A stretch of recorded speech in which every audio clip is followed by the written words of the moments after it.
इस लेक्चर में हम रिमाइंडर थ्योरम और फैक्टर थ्योरम को प्रूव करेंगे। तो सबसे पहले हम रिमाइंडर थ्योरम को देखते हैं। रिमाइंडर थ्योरम की स्टेटमेंट क्या है कि अगर कोई पॉलिनोमियल p ऑफ x और इसकी डिग्री क्या हो n हो ग्रेटर देन इक्वल होगी 1 से।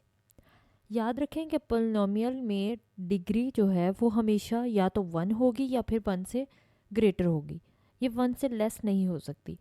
सेकंड कंडीशन क्या कहा कि वो नॉन नेगेटिव होगी। ऑब्वियस है कि अगर 1 के इक्वल होगी या 1 से बड़ी होगी तो फिर पॉजिटिव नंबर ही होंगे, नेगेटिव नहीं होगी। और नॉन नेगेटिव इंटीजर होगी, यानी डेसिमल पॉइंट्स, फ्रैक्शंस और नेगेटिव पावर नहीं आ सकती।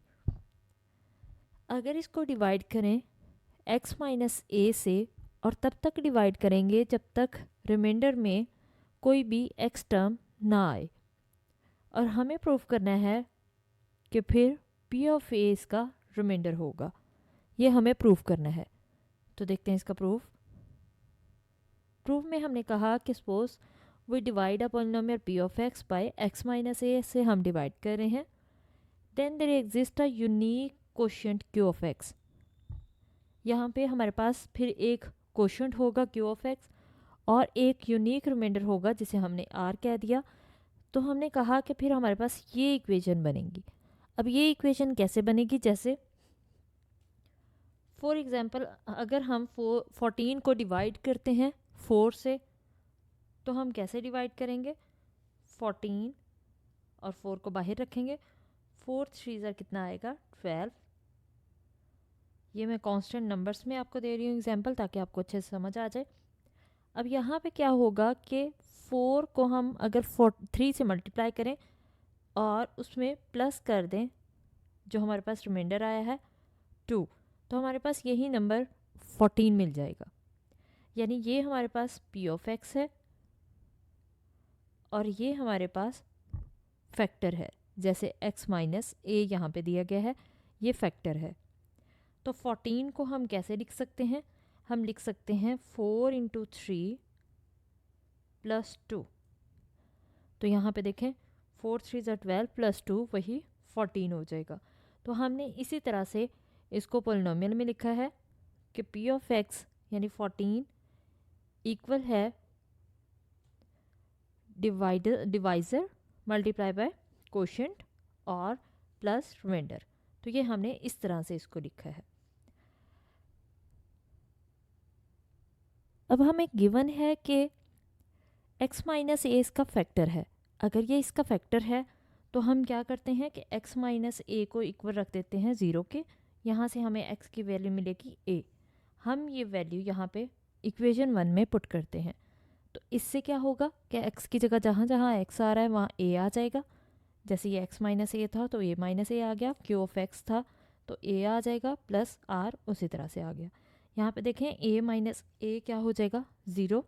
जब ये 0 मल्टीप्लाई होगा q ऑफ a से तो 0 ही हो जाएगा और r प्लस 0 आंसर r मिल जाएगा। इसका मतलब रिमाइंडर किसके इक्वल आ गया, p ऑफ a के इक्वल आ गया। तो ये हमने प्रूव कर दिया कि इसका रिमाइंडर फिर क्या है, किसके इक्वल है, p ऑफ a के इक्वल है। इसका मतलब अब कभी भी हम x के जो भी हमें फैक्टर दिया गया है हम उसको इक्वल टू 0 रखेंगे और इस पॉइंट पे इसकी वैल्यू चेक करेंगे। जैसे a पे हमने वैल्यू चेक की तो यहाँ पे हमें जो वैल्यू एंड पे आंसर कांस्टेंट मिलेगा वो r का आंसर होगा, यानी वो हमारे पास उसका रिमाइंडर होगा। अब हम प्रूव करते हैं फैक्टर थ्योरम।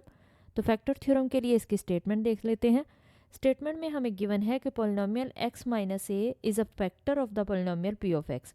ये हमें गिवन है कि ये p ऑफ x का फैक्टर है और ये फैक्टर तब होगा, उसने कहा if and only if p of a is equal to 0, यानी कि p ऑफ a हम इसमें a पॉइंट पे चेक करें तो आंसर क्या होगा 0 होगा। अब नेक्स्ट में देखें कि कहा गया कि x माइनस ए फैक्टर होगा p ऑफ x का अगर x is equal to a इसका रूट होगा इस पॉलिनोमियल का और p of x is equal to 0।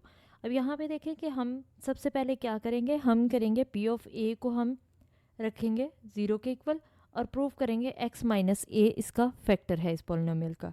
और फिर सेकंड पे हम क्या करेंगे कि हम x माइनस ए को कहेंगे कि फैक्टर है और प्रूव करेंगे कि p ऑफ a फिर 0 है। तो ये हमारे पास दो केस हैं, तो हम इसका प्रूफ देखते हैं। प्रूफ में हम सपोज करेंगे सबसे पहले कि जी ऑफ एक्स इसका कोशेंट है, क्योंकि हमें कहा गया कि पोलिनोमियल जो है इसका फैक्टर x माइनस ए है, तो इसका मतलब ये फैक्टर इसे डिवाइड कर रहा है, तो जी ऑफ एक्स इसका कोशेंट है और r हमने सपोज कर लिया इसका रिमाइंडर है। जब ये पोलिनोमियल डिवाइड होती है किससे, फैक्टर x माइनस ए से, तो बाय रिमाइंडर थ्योरम हमें क्या मिलेगा, हमें मिलेगा p of x is equal to x minus a g of x plus r, क्योंकि कोशेंट और डिवाइज़र को मल्टीप्लाई करते हैं और उसमें रिमाइंडर को ऐड कर दें तो हमारे पास वही पोलिनोमियल आ जाती है। ये हमने रिमाइंडर थ्योरम को यूज़ किया है। अब हम p ऑफ a को 0 के इक्वल रखेंगे। p of a equal to 0 क्या मतलब हुआ कि r इक्वल टू 0 है, इसका रिमाइंडर 0 है। अगर रिमाइंडर 0 है तो यहाँ पे इसकी जगह क्या आ जाएगा, 0 आ जाएगा, और यहाँ पे 0 होने के बाद ये प्लस होगा तो हमारे पास क्या मिलेगा, p of x is equal to x minus a into g of x, हमारे पास ये आ जाएगा। अब यहाँ पे देखें कि एक पोलिनोमियल है और किसके इक्वल है, दो पोलिनोमियल्स के प्रोडक्ट के इक्वल है, और ये तब होता है जब ये इसके फैक्टर्स हों। जैसे अगर हमारे पास एक नंबर 12 है तो 12 को हम इसके फैक्टर्स में कैसे लिखते हैं, 4 इंटू 3, तो फिर 4 इंटू 3 अगर लिखा तो इसका मतलब है 4 भी इसका फैक्टर है और 3 भी इसका फैक्टर है। तो हम अगर किसी पोलिनोमियल को लिखते हैं प्रोडक्ट में तो इसका मतलब वो सारे इसके क्या होंगे, फैक्टर्स होंगे। तो यहाँ से प्रूफ हो गया कि x माइनस ए इसका फिर फैक्टर है p ऑफ x का। कन्वर्सली आप प्रूफ कर सकते हैं कि अगर x माइनस ए फैक्टर है p ऑफ x का तो फिर रिमाइंडर हमारे पास 0 होगा। ये भी उसका उसी तरह से हम उलट बता देंगे कि अगर फैक्टर है, जैसे ये अगर 4 की बात करें हम, 4 12 का फैक्टर है, तो हम क्या करें, अगर 4 को डिवाइड करें तो हमारे पास ये एग्जैक्ट इसको डिवाइड करता है। ठीक है, अगर हम इसको डिवाइड करें, यहाँ पे ये देखें 4 3 ज़ा 12, तो रिमाइंडर हमारे पास क्या आ गया, 0 आ गया, तो इसका मतलब ये इसको एग्जैक्टली डिवाइड करता है। तो ये हमने बता दिया कि अगर x माइनस ए इसका फैक्टर है p ऑफ x का तो फिर रिमाइंडर हमारे पास क्या होगा, 0 होगा। तो ये हमने प्रूफ कर दिया।